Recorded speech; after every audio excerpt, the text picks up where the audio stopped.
Watchmen is one of the best comic books ever made, as well as one of the few books I never got rid of during the big giveaway event I did years ago. It is the best deconstruction of superheroes ever made, and everybody else is only making pale imitations of it ever since. The Watchmen series does a good job at setting up a reasonable sequel, but stumbles a lot along the way before it completely collapses at the end. This is my favorite book! And this is what I want to point out for everyone who is not giving it a chance for being woke. Yes, it's woke, and many call it woke, man, but that is not a big problem. It's obviously there because we live in a society in the current year when such things are everywhere, but it's not that big of a deal. Not all white males are racist assholes, and not all non-white women are always good-natured. The inherent problem with racism is that it's heavily based on victimizing one side, demonizing another side, and it doesn't feel as balanced as when the original was criticizing war politics and heroism.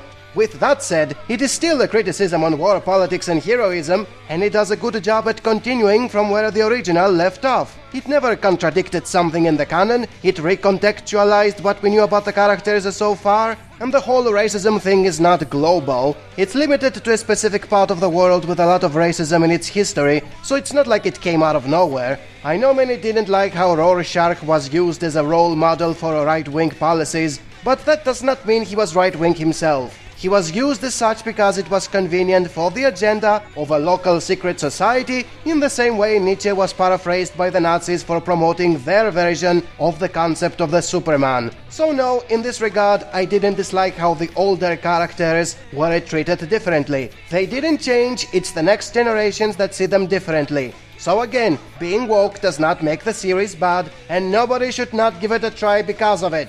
And now let's move to what exactly is the problem. Just like in the original, it's a murder mystery. It has several characters, each one with his own flashbacks and points of view. This aspect is done brilliantly. If you love mystery boxes and thrillers with arriba colores bonitos, go for it without a second thought. I am not a fan of mystery boxes, and I was intrigued the whole time.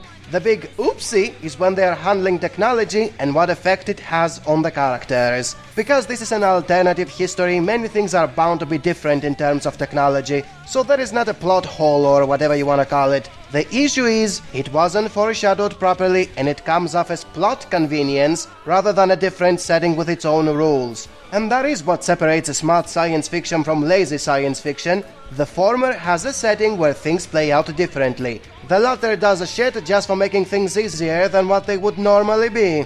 As soon as those memory pills appeared, I began to eye-roll. Not because I couldn't accept the existence of reliving one's memories in speculative fiction, but because it didn't change the way people are living in general. If you have the way to see someone else's memories by taking a pill, then what's the point of having mysteries of any kind? Just take a pill for every suspect and you're done. They were setting up the plot to be an investigation for a murder mystery when they have the technology to not need any investigation. And yes, there are side effects when taking the pill, but they only needed to look at the recent days and not to overdose. And they have the means to recover even if they overdose, so not even that is an issue. And I need to point out how much I love the cinematics they used for showing what it's like to reliving one's life by jumping back and forth in time and occasionally blur the order of the events. As far as the aesthetics go, the show is spectacular. The Mon Dieu, jolies couleurs are fine. It's the internal logic that is at fault. If you have the means for finding the answer and you're not using them until they come out of nowhere,